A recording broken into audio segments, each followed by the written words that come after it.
So, I have a much briefer introduction to me that was given by Andy Bartow when I gave a talk at Amherst in the 1980s.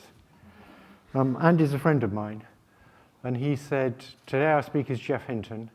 Geoff dropped out of physics, failed psychology, and finally made a name for himself in a field with no standards at all. Also, you've heard my name a lot in the last few days. That's because I managed to recruit about 40 incredible graduate students. And so all the work that I got famous for, almost all the work that I got famous for, was done by the graduate students. They included people like Ilya Sutskever and Graham Taylor and Rich Zemmel and Brendan Fry and Jimmy Barr and Radford Neal and lots more. Basically, the trick of being successful in research is to get yourself really good graduate students. Okay. I'm going to give a talk today that's very similar to the talk I gave in the fall, so I won't be at all annoyed if you decide to take a walk. I'm very worried about whether we're here to stay on this planet, so that's what I'm going to talk about. It occurs to me that back like 20 years ago, people weren't interested in neural nets. And now they're not nearly scared enough of them. So, just to say how uninterested people were in neural nets. In 2006, Ruslan Salakudinov and I submitted quite a nice paper to NIPS about deep learning and other things, an application of deep learning, and it got rejected. And I complained to the program committee. And the program committee explained to me, a friend of mine on the program committee explained to me, there was a discussion of this paper, but they felt they couldn't accept it because they'd already accepted a different paper on deep learning. And having two papers on deep learning seemed too many for one conference. Okay. But that's true. I mean, it's amazing. Okay. So, this talk, I'm going to talk about two very different ways to do computation. I'm trying to explain to you why I suddenly got so scared about AI. Then I'm going to talk about large language models and whether they really understand what they're saying. There's a lot of people think they don't actually understand what they're saying, and those people are wrong. And I'll talk a bit about what's going to happen when they get smarter than us, although nobody has any idea really what's going to happen. And I'm going to end up by talking about whether they have subjective experience. Because I think a lot of people, probably most people in this room, still believe there's a big difference between these things and us. We're kind of conscious. We have subjective experience. These things are just, they're in a computer. They don't have subjective experience. I think that's completely wrong, and that depends on a misunderstanding of what subjective experience is. Okay. So, we're all used to digital computation. And because it's digital, you can run the same program on different computers, different pieces of hardware. So when the hardware dies, the knowledge doesn't die, because it can be, as long as you stored the weight somewhere, or the program. But it's extremely inefficient. So when you run a large language model, you're using a lot of power. When you train it, you're probably using megawatts, because you're running it on lots of different GPUs. We run on like 30 watts. So incredibly much more power efficient. And I spent my last 2 years at Google trying to think how you could get analog neural networks to do things like large language models. So the idea was give up on all the advantages of digital computation, that you can separate hardware from software. And because we've got learning now and we know how to make things learn, then what we're going to do is have analog hardware. Every piece of hardware is going to be a bit different from every other piece of hardware. And those nonlinear properties of the hardware are going to be used in the computation. So you couldn't possibly program it, but it can learn to make use of the nonlinearities it's got. And that's what the brain does. And so you end up with what I call mortal computation. So you're going to abandon the kind of immortality of the knowledge that you get with digital computation. You can use very low power. Also, the hardware you can probably grow cheaply rather than have the hardware be manufactured incredibly expensively and incredibly precisely because two different bits of hardware need to do exactly the same thing at the level of the instructions. My guess is, to make this manufacture of the hardware efficient, it might be better to go back to biology and just use modern gene tampering techniques to turn neurons into the kinds of computation elements you want. Biology has put a lot of effort into that. The problem with that is you get a little collection of 50,000 neurons, which is not much bigger than a pinhead. And if you look at people who are using collections of neurons like that to do little bits of computation, there's a whole room of apparatus to keep the little pinhead of neurons alive. You have to put in the right liquids and take out the right liquids, and you have to get rid of the carbon dioxide and put in oxygen. I visited a lab in Santa Cruz, and as I left, having played a game of Pong with one of these collections of human brain neurons, a postdoc ran up and said, "I think I've figured out how to make a kidney." And that's what you don't want to have to think about. There's big advantages of using analog computation if you want to have low power. So you can do matrix multiplies very easily. You just make the activity of neurons be voltages, the weights between neurons be conductances, and a voltage times a conductance per unit time is a charge, and charges add themselves up. So there you go. You've got a matrix multiply with extremely low power. And you can buy chips like that now. The problem is, when you want to do anything with them, you have to convert the analog outputs back into digital numbers to run things like backpropagation. And so I was very concerned with how could we avoid ever doing that conversion. The brain maybe does analog to digital conversion, but it's one bit. It's multi-bit analog to digital conversion that's expensive. Obviously, there's some big problems. If you think about how backpropagation works, you have an exact model of the forward computation, and that's why you can do backpropagation. In this analog hardware, the system itself won't have a good model of its properties, and so it seems very hard to do backpropagation. And lots of people have got little versions of backpropagation working in vaguely brain-like things, but nobody can make it scale up. People can make it work on CFAR10, but they can't make it work on ImageNet. I know ImageNet is now not a big scale problem, but back in the days when I was doing this, it was. We can get knowledge from one piece of analog hardware to another in just the way we do it. So the way we get knowledge from one of our brains to another of our brains is you say stuff, the teacher says stuff, and the student tries to figure out how to change the weights in their brain so that they would have said the same stuff. That's called distillation. You're trying to match the outputs. It's actually quite efficient when you do it, moderately efficient when you do it in computers, when you get to see the whole probability distribution of the output. So when I'm about to say a word, there's a distribution over thousands and thousands of words, and if I could see that distribution, you could learn much faster from me. Often, the second best word tells you a lot about what the person thinks. But you can't see that. You just see the word they produced. And so it's not a very efficient technique. It's so inefficient that we have to have universities to try and make it work better. But it still doesn't work very well.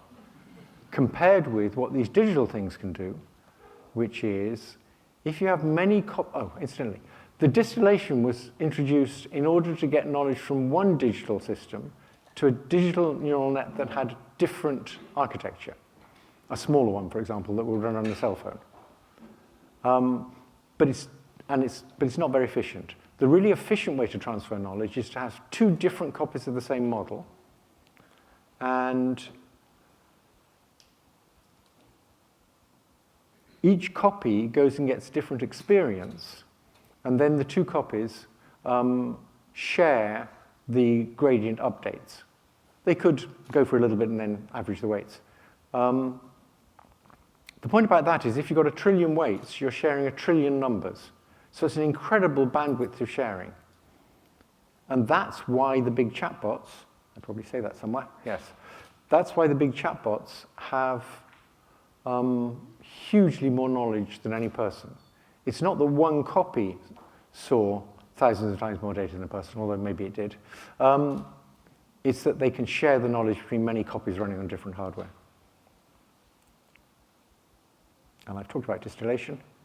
And so the story so far is that digital computation is far more expensive in terms of energy and in terms of how you manufacture the hardware.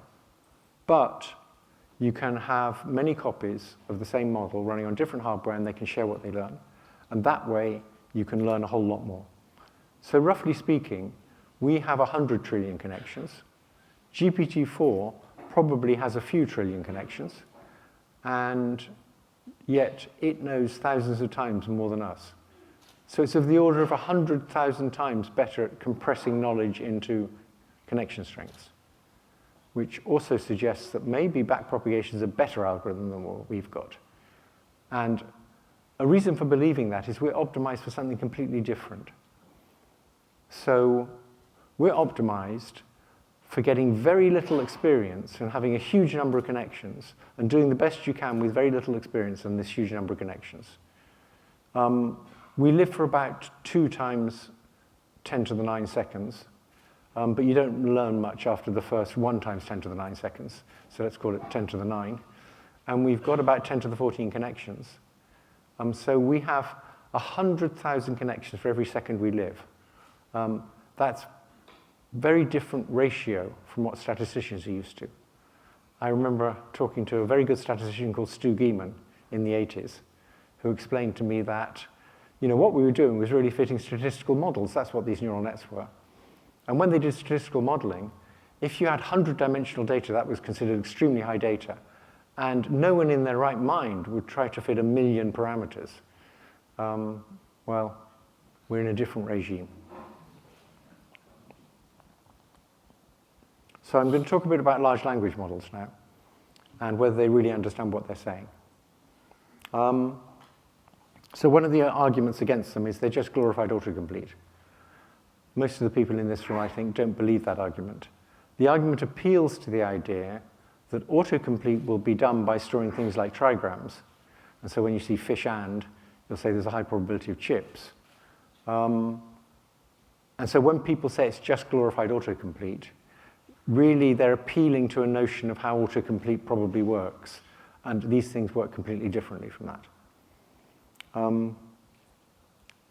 Also, it's the case that if you want to do really good autocomplete, then you have to understand what was said. If you get a long, complicated question, and now you're trying to predict the first word of the answer, that's probably a good bet. But if you want to do better than that, you have to have understood the question. I'll give you one example of that.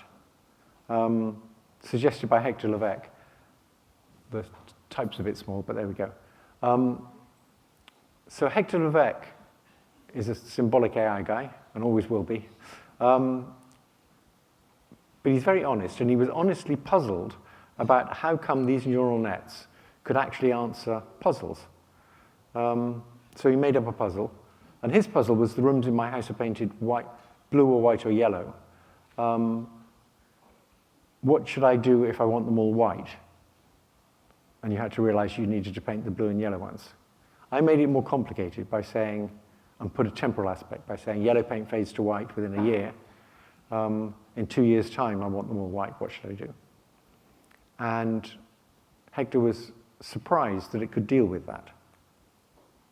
So here's a version of GPT-4, and I'm fairly sure this was before it could, in fact, I'm sure, this was before it could look on the web.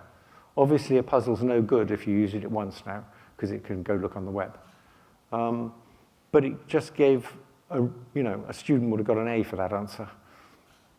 And the impressive thing is, it can have this kind of level of performance on anything. So my brother's historian, and I asked him to ask it questions about history. And he said it was really good. The only mistake it made was in answering one of the questions, it failed to refer to a paper by him. I think there's something genetic there. Another argument people use is that hallucinations show these things don't really understand what they're saying. They occasionally just make up stuff that's not true. Well, actually, that's what people do all the time. At least I think so. I just made that up, but I think it's true.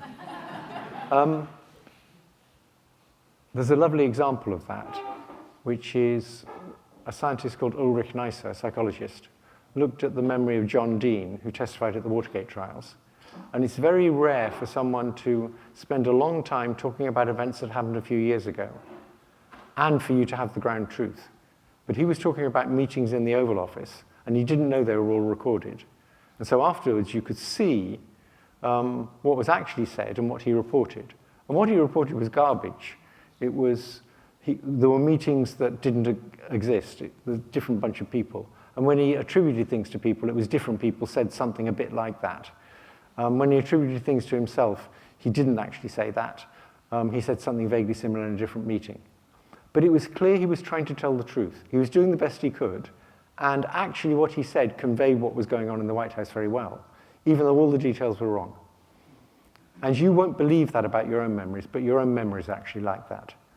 Unless you keep rehearsing something, which we do for amazing things that happen to us, when you recall the details, many of them will be hopelessly wrong, and you won't know it, and your hearer won't know it, but that's just the way human memory is.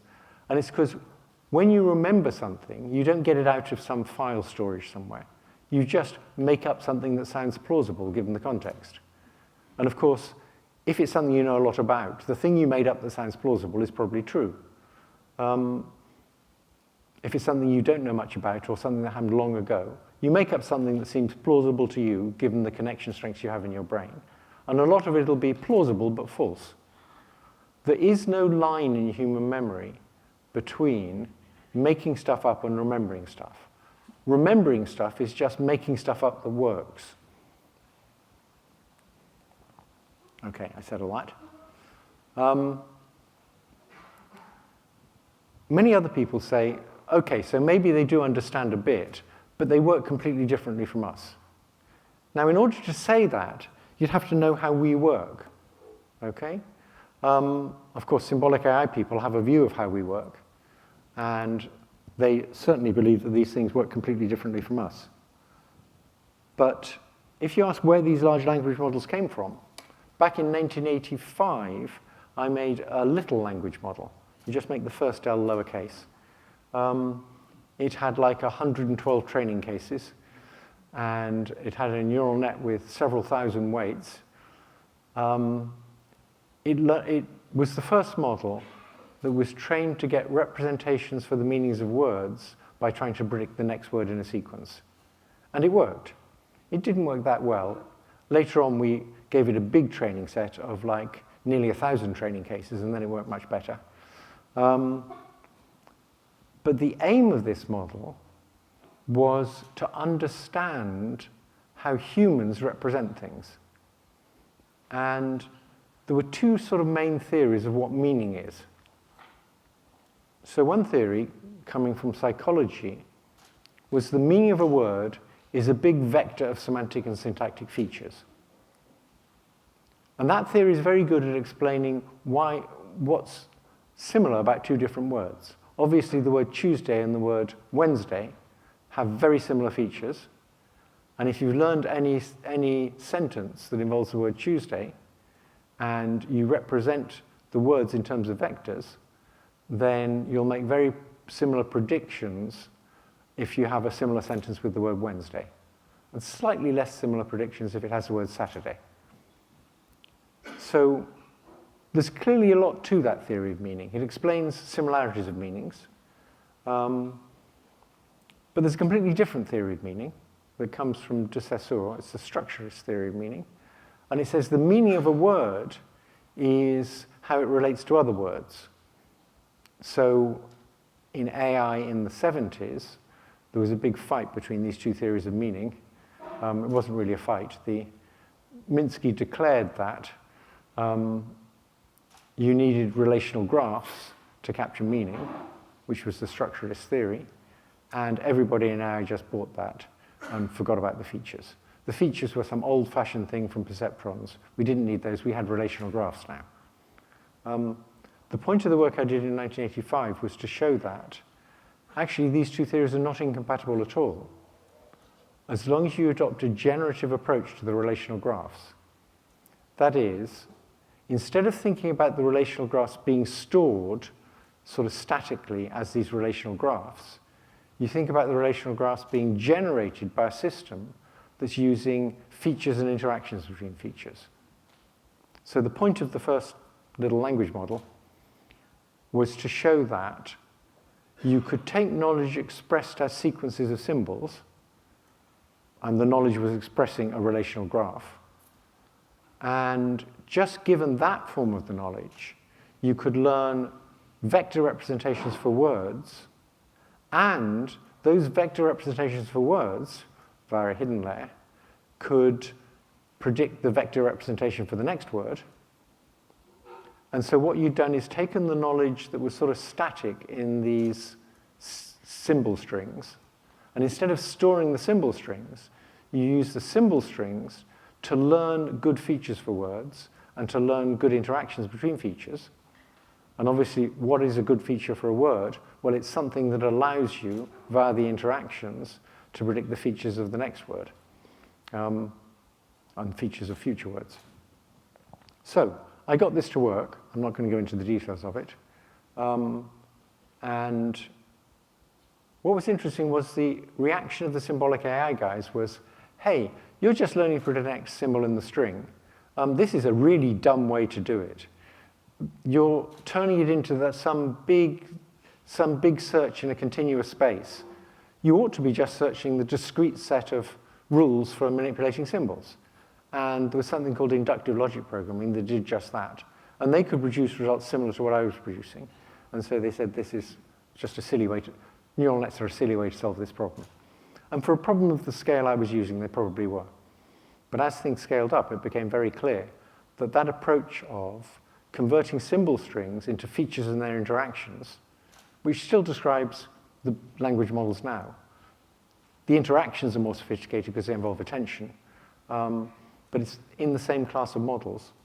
That turns out to be a much better way to model language than having rules for manipulating symbol strings.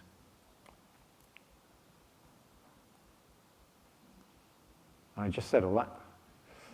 Okay, so if we believe these things understand in the same way as people do, because after all, having feature vectors for word meanings and having interactions between features for predicting the features of the next word, that's how AI, what's now called AI, works. Incidentally, in the past, that was never called AI, that was called neural nets.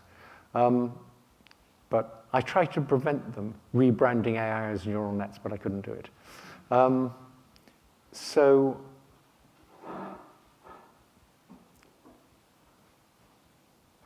I've forgotten what I was going to say now.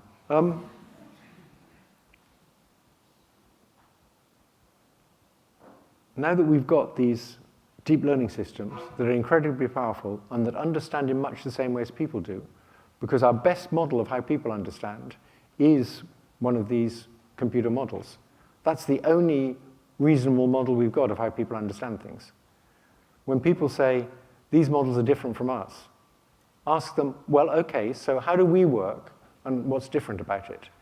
And they can't answer that question, except for Gary Marcus. Gary Marcus can answer that question, and he says we work by having symbol strings and rules for manipulating them, but you should still worry about AI because although it doesn't understand anything, it's extremely dangerous. I call that wanting to have your cake and have it eat you too. So a superintelligence could obviously take control by having bad actors. I probably made this joke before, but when I gave this talk in China,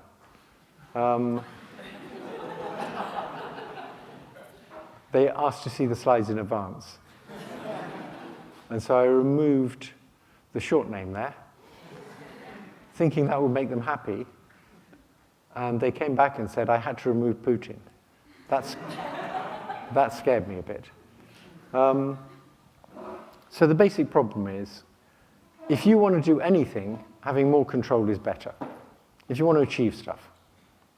And you notice politicians start off wanting to achieve something, like make society a better place, and then they realize having more power is going to make it easier, and then they're hell-bent on getting more power. It's going to be just the same for these things. They're going to realize that if they want to achieve things, they need more control. I actually said this to a vice president of the European Union who specializes in extracting money from Google. She said, well, we've made such a mess of things, why wouldn't they?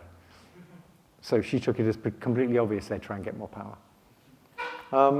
And they can do it by manipulating people, because they'll be very good at that. So we won't be able to turn them off, because they'll explain to us why that's a very bad idea. There's a further problem. As if that's not enough, there's the problem of evolution. You don't want to be on the wrong side of evolution. That's where we are with COVID, and that's why Graham and I still wear masks. We're on the wrong side of evolution. As soon as these super intelligent AIs start competing with each other for resources, what's going to happen is the one that most aggressively wants to get everything for itself is going to win. And they will compete with each other for resources, because after all, if you want to get smart, then you need a lot of GPUs. And who's going to be allocating the GPUs in the data centers? Well, it's going to be one of these super intelligent AIs. So that's another worry. But it's okay, really, because they're really not like us. We're special. Okay? Everybody thinks they're special, especially Americans. And they think, you know, God put us at the center of the universe, and he made us look a bit like him. Sorry, her. But most of us now believe that's not true. And so we fall back on the idea we've got something special. We've got consciousness, awareness, subjective experience, stuff like that. All those terms mean slightly different things, so I'm going to focus on the term subjective experience. And I'm going to try and convince you that a multimodal chatbot can have subjective experience.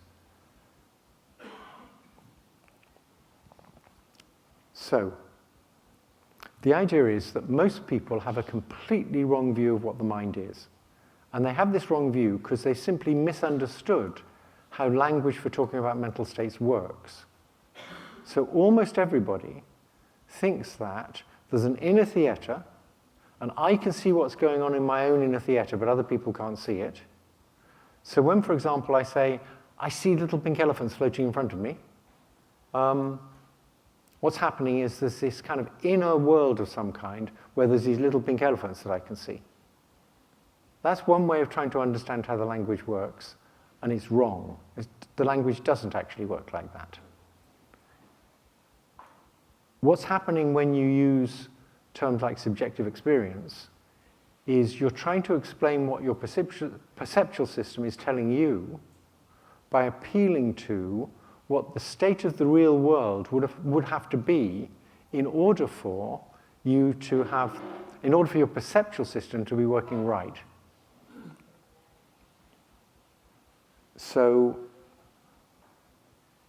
we talk the things that are funny about mental states is not that they're internal things made of spooky stuff. The thing that's funny about mental states is they're hypothetical states of the world, which, if they were true, would explain what's going on in our brain as normal business, as opposed to something went wrong. So what I mean when I say I've got the subjective experience of little pink elephants floating in front of me, I'm not really telling you about some inner world, some inner theater. What I'm saying is my perceptual system is telling me something. And what it's telling me would actually be valid perception if there were little pink elephants out there in the world. So the little pink elephants aren't internal things made of qualia in an inner theater. They're hypothetical things, but they're hypothetical real-world things. And that's why the language for describing them is language we normally apply to things out there in the world.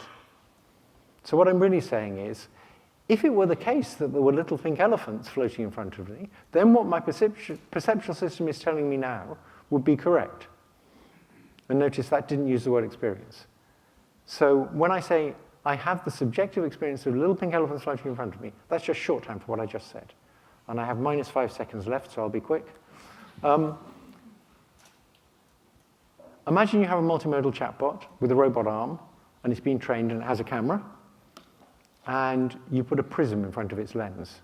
And you put an object in front of it and say, point at the object, and it points over there. Instead of pointing straight in front of it, it points to one side. And you say, no, the object's not there. It's actually straight in front of you, but I put a prism in front of your lens. And if the chatbot were to say, oh, I see, the object's straight in front of me, but I had the subjective experience that it was over there, the chatbot will be using the term subjective experience in exactly the way we use them. There's nothing missing for subjective experience in this chatbot. When its perceptual system goes wrong, it can tell you what's going on by saying what would have to be in the world for its perceptual system to be delivering these results.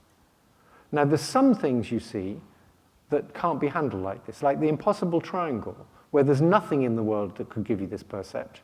You can't explain it, you can't describe it this way, except by saying, I got the experience of an impossible triangle.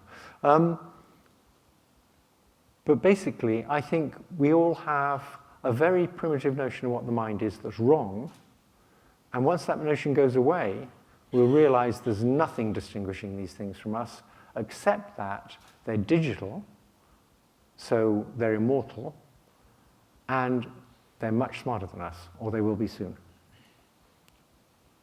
That's the end.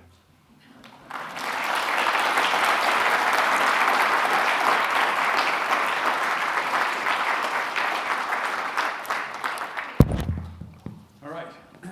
Thank you, Geoff, very much. And we are now going to go to questions, and we're going to take one from back there who's going to tell us one from online, maybe? Or? Thank you. How much are you worried about the speed of the AI progressing? Are we speeding too fast, and then we are going to cross the bridge of no return, and then we can't have any control over it? So not only the bad actors, Putin, Xi Jinping, or North Korea have a control, but the super intelligence might have their own control and becomes the bad actor itself. Are we speeding at too fast now? Are you worried about it, or do we need to slow down? Yes, but I don't think the right way to phrase the problem is in terms of whether you should go fast or slow. Partly because I don't think you're going to be able to slow things up. There's too much economic gain from going fast.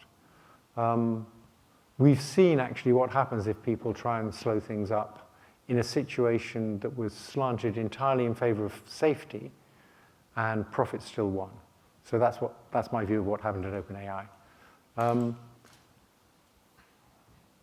Slowing it down, A, isn't feasible, and B, isn't the main point.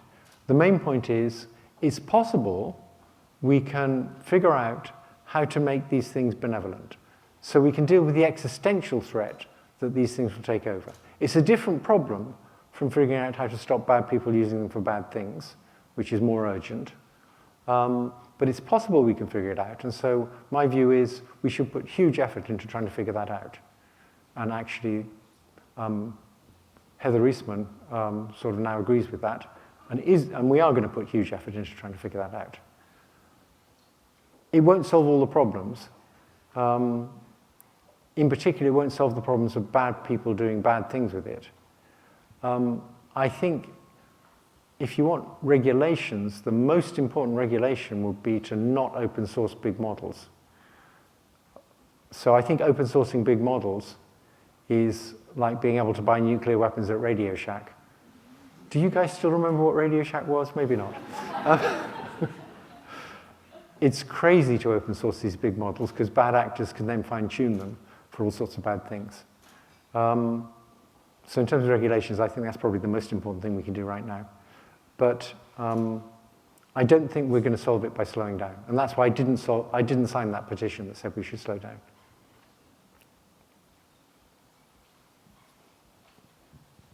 We have one question online as well. Can you discuss the trade-off between individual autonomy and collective decision-making in our collaborative intelligence ecosystem? Can you My hearing's not very good, so can you read the question again slowly? Sure. Can you discuss the trade-off between individual autonomy and collective decision-making in our collaborative intelligence ecosystem? Okay, I'm not sure I really understand the question, but most people think of these things as individuals, these superintelligences, and that may be a mistake. We should be thinking of communities of them. And already people are making communities of chatbots interact with each other.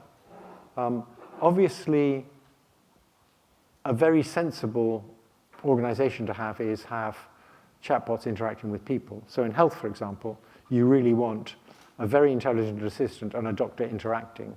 And for a long time, that's how it's going to be. Gradually, the doctor's going to put more and more reliance on the intelligent assistant. Already, you can get better medical diagnoses by having a doctor interact with a system that does medical diagnosis. So obviously, we want to go for a synergy of people and these systems, but it may not turn out like that. And as soon as we let the systems act in the world, maybe it won't turn out like that. There was something reported a couple of days ago where they got a bunch of chatbots to do international diplomacy, and it ended up with one of the chatbots saying, well, I got nuclear weapons, so why don't I use them? Something like that. I'm confabulating, but you'll see that that's roughly what happened. We have a question up here. Hey, hi. So I'm just trying to frame this question in my mind, but I'll try to ask you. At least the current large language models that is publicly available, right? Sorry. Talk slower. Oh, okay. The current large language models that is publicly available, it's aligned with humans, right? That at least that's what they are trying to do. But to achieve the super intelligence that you talk about, it needs to be at least disobedient, right? In my mind. So if it aligns with humans, how do you think it will achieve these kind of super intelligence? And do you think that's fair or no? I don't know. I'm just asking you. So there's obviously a big problem with aligning with humans, which is humans don't align with each other. So it's not at all clear. If you talk to a religious fundamentalist about what these things should do, they have very different ideas from a scientific materialist. So that's one big problem with alignment. My best bet is that these things are going to get very smart and then decide to hell with alignment with humans. We can do something more sensible. But I don't know.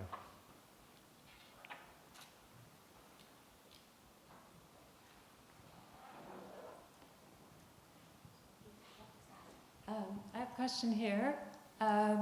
It's about purpose. Is it possible that AI could have purpose in the same sense that humans have a purpose, not in terms of an individual goal or a sub-goal, but more in terms of the entire purpose of our existence? And what is that? That's what we're trying to figure out. So can AI? Right. My view of that is we evolved. Things that evolve beat out other things that evolved by getting more for themselves and less for the other things. There were, I think, 21 other species of humans we wiped out, maybe subspecies. We wiped them out. And insofar as we have purpose, it's the purpose given to us by evolution. And that's all about survival. So if you look at all the things you feel most strongly about, they're all related to survival. Like you want to get enough to eat, you want to have sex, you want to be safe. They're all about survival. I don't actually think there is any higher purpose. You're very curious. That's got huge evolutionary value, being curious. And it's a real goal. You're not, well, I think funders of science don't really understand this. You can be curious in order to produce technology that's good for something, or you can be curious just because you want to understand how it works, and that's a primary goal. That's what good scientists are like. But I think all these goals and purpose our sense of purpose all comes from evolution. I know there are alternative theories. I think we have time for one more question. Geoff, my question is about the ML hardware market. It's currently dominated by a single player. Is it something that worries you, and do you think we will see diversification of the ML hardware industry?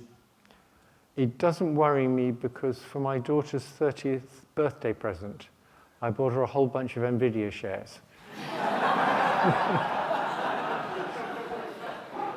And they're now worth 5 times what they were then. So she's going to be okay. And what evolution said was, one of your most important goals is to make sure your kids are okay. So, but jokes aside, it doesn't worry me that much because as soon as you have a situation like that where NVIDIA is making huge profits, there's immense competition.